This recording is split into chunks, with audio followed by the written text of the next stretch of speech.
साध्या आयडिया देऊन लग्न झालेल्या बहिणीचे संसार मोडलेत. हे मातीत घालायचे. ती म्हटली एक काम कर, कॉटनचा कपडा घ्यायचा, घडी करायची, पोटावर बांधायचं. चिरगुटे बांधून वाढविले पोट, तुकाराम महाराज म्हणतात. आणि गरवार बोभाट जना माझी.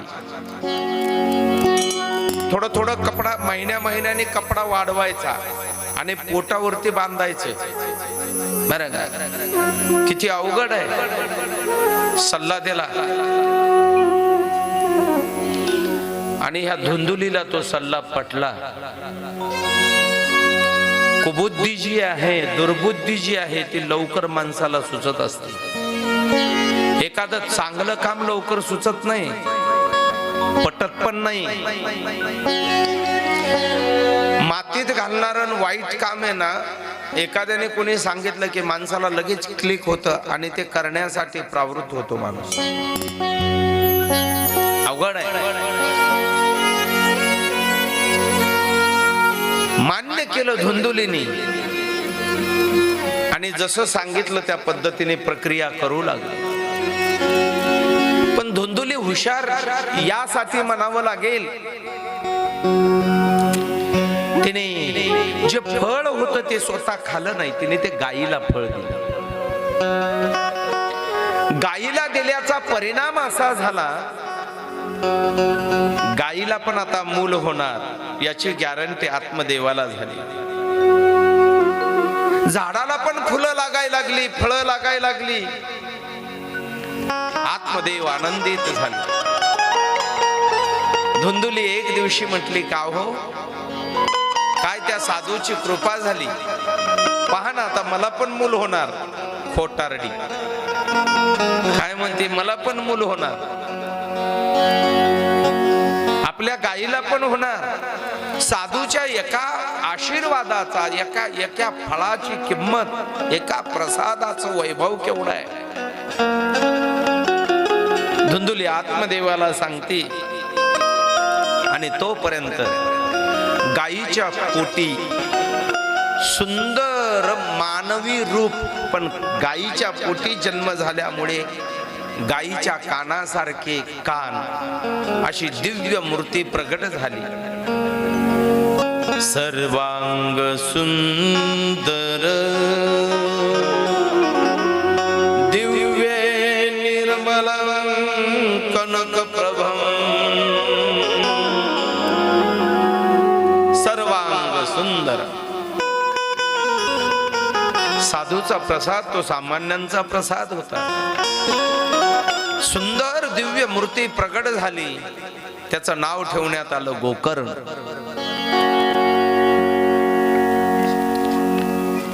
आणि काही दिवसानंतर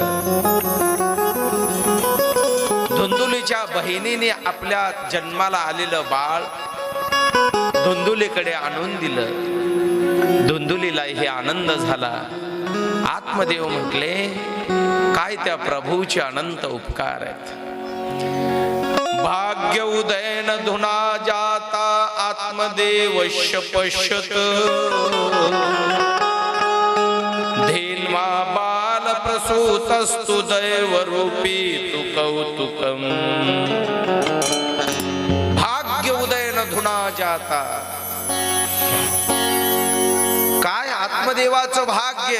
गायीलाही मूल झालं, झाडाला फळं लागली आणि स्वतःलाही मूल झालं. आणि म्हटले, धुंदुली म्हणतेय, माझ्या मुलाचं नाव मी ठेवणार. तुम्ही गायीच्या मुलाचं नाव गोकर्ण ठेवलं ना, माझ्या मुलाचं नाव मी ठेवणार. म्हणलं माझं नाव धुंदुली आहे, तर त्याचं नाव ठेवलं धुंदुकारी. पण विषय असा होता, ती गोमाता आहे.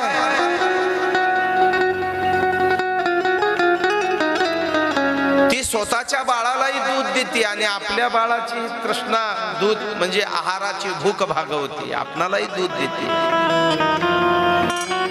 गोकर्णो पंडितो ज्ञानी धुंदुकारी महाखल. गोकर्ण महाराज विद्वान पंडित आहेत, पण धुंदुकारी मात्र हा मूर्ख निघाला.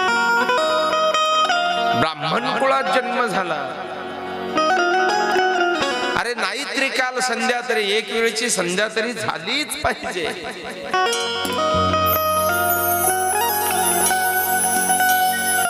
कुणाला म्हणावं ब्राह्मण?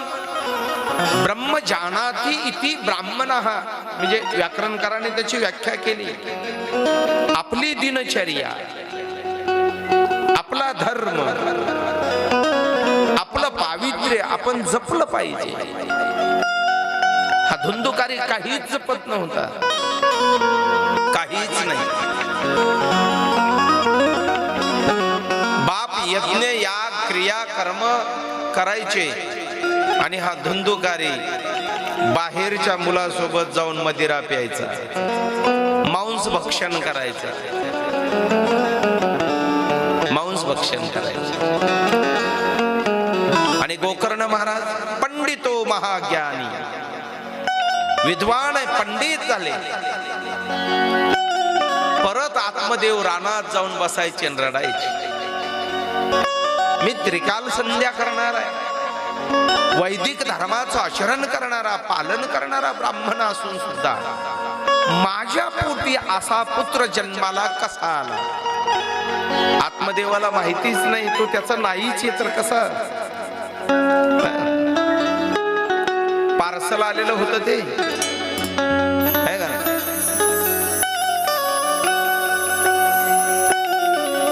शेवटी रडत बसायची. गोकर्ण महाराजांनी एक दिवस वडिलाला जवळ घेतलं, आत्मदेवाला आपल्या जवळ बसवलं आणि सांगितलं, पिताश्री, या नाश पावणाऱ्या प्रपंचासाठी तुम्ही रडताय.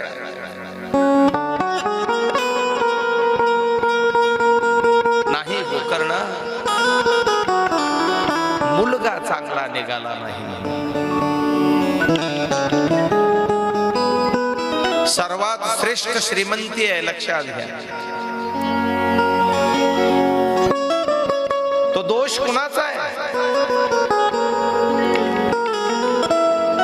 प्रत्येकाने आपल्या घरातली, आपल्या दारातली, आपल्या वैभवाची संपत्ती प्रॉपर्टी वाढवण्यापेक्षा वडिलोपार्जित आलेली संपत्ती प्रॉपर्टी सुरक्षित स्वाभिमानाने राहावं वाटत असेल तर मुलाला संस्कार चांगले द्या.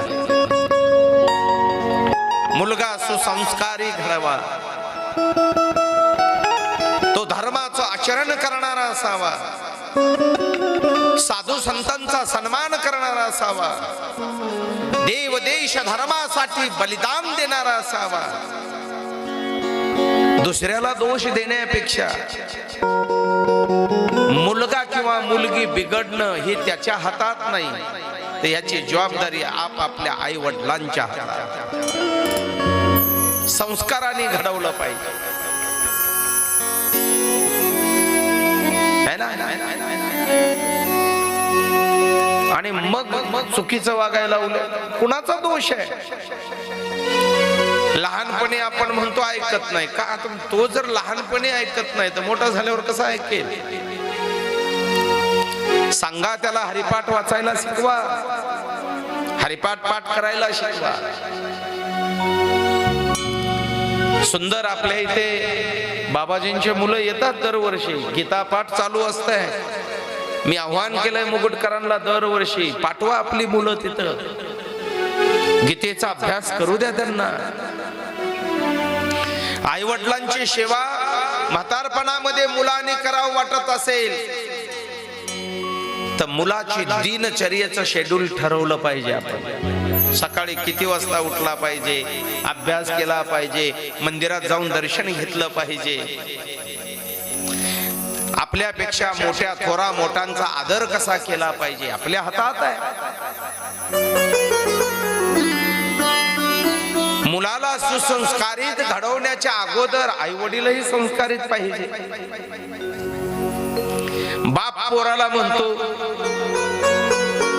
बाळ्या सिगारेट ओढू नको, चांगलं नाही. काय म्हणतो?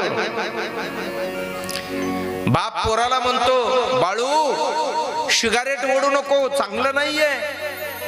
बाळू तिकडून म्हणतोय, तुमच्या हातातली गणेश बिडी दोऱ्याच्या खाली गेली, टाकून द्यायला तयार नाही. फुकता फुकता इकडून हा फुकाय लागलाय, तिकडं पोराला सांगतो सिगारेट ओढू नको, चांगलं नाही. बाप पोराला म्हणतो दारू पिऊ नको, चांगलं नाही. आणि हे सांगताना सुद्धा ह्यालाच उभा राहता येत नाही बापाला. नाही कळलं? अरे अगोदर स्वतः आपण त्या घटनेने वागलं पाहिजे, त्या पद्धतीने वागलं पाहिजे, मग दुसऱ्याला सांगण्याचा अधिकार तयार होतो. मुलगा बिघडला त्याचा दोष नाही, हा आई वडिलांचा दोष. मुलगी बिघडली त्यांचा दोष नाही, 90% आईचा दोष, 10% वडिलांचा दोष.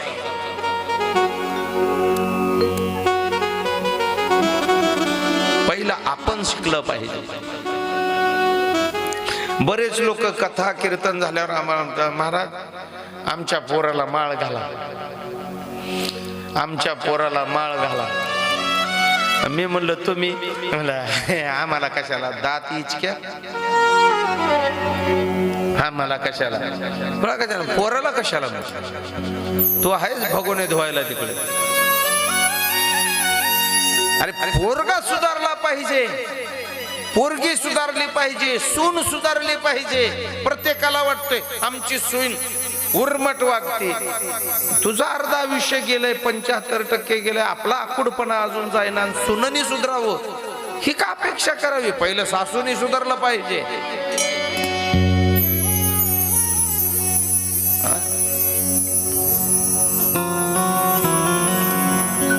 ही चुकीची कल्पना आहे. सगळं जर हे घटनात्मक व्यवस्थित व्हावं वाटत असेल तर ही जबाबदारी आपल्या परत गोकर्ण महाराज आत्मदेवाला सांगतात, पिताश्री अरे तो वागत नाही नीट, तो मदिरा पितोय, मांस भक्षण करतोय, त्यात आपला काय दोष आहे? पण असू द्या. अगोदर आत्मदेव रडत होते मुलगा नाही म्हणून, आणि आता रडतायत चांगला निघाला नाही म्हणून. चूक कुणाची आहे?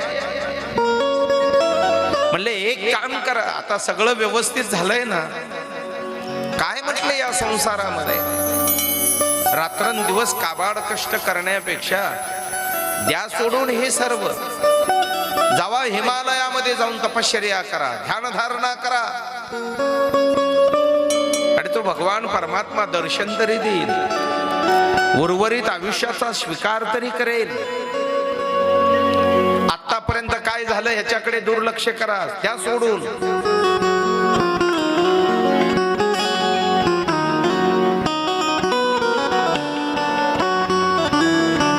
आत्मदेवाला ह्या गोष्टी कळल्या. मुलगा बापाला उपदेश करतोय. असं कधी बापाने म्हणायचं नाही, तू माझा पोरगा आहे मला ज्ञान शिकवतो का? नाही. चांगल्या गोष्टी जर मुलगा वडिलाला सांगत असेल, हिताच्या गोष्टी असतील तर समजून घेतलं पाहिजे. सुनेने सासूला जर चांगल्या गोष्टी सांगितल्या, समजून घेतलं पाहिजे. राजकुमारी जानकी माता सुमित्रा आणि कौसल्या मातेला, सुमित्रा मातेला आणि कैकई मातेला वनवासाला जात असताना चांगल्या गोष्टी सांगितल्या. कौसल्या मातेला सांगितल्या, आई साहेब वनवास जरी माझ्या प्रभू रामाला असेल,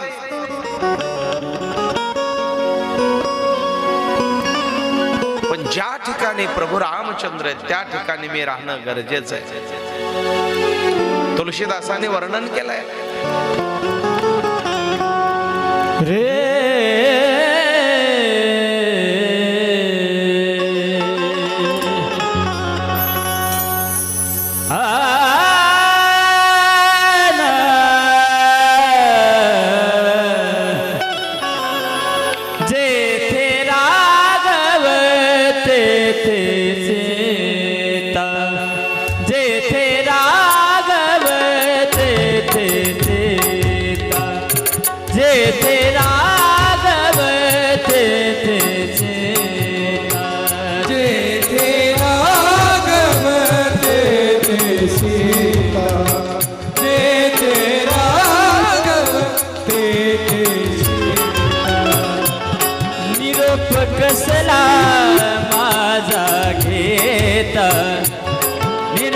कसला माझा घेता, जेथे राघव तेथे सीता, जेथे राघव तेथे सीता, जेथे राघव तेथे सीता, जेथे राघव तेथे सीता, जेथे राघव तेथे सीता, जेथे राघव तेथे सीता.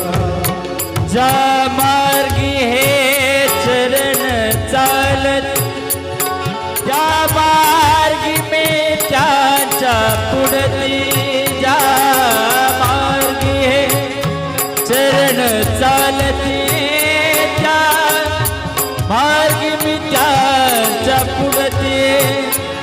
वनवासाची मला नव्हे, वनवासाची मला नव्हे, संगे आपण भाग्य विधाता, निरोप कसला माझा घेता, निरोप निरोप निरोप निरोप निरोप कसला माझा घेता, जेथे राघव तेथे सीता, जेथे राघव तेथे सीता, जेथे राघव तेथे सीता, जेथे राघव तेथे सीता, जेथे राघव तेथे सीता, जेथे राघव तेथे.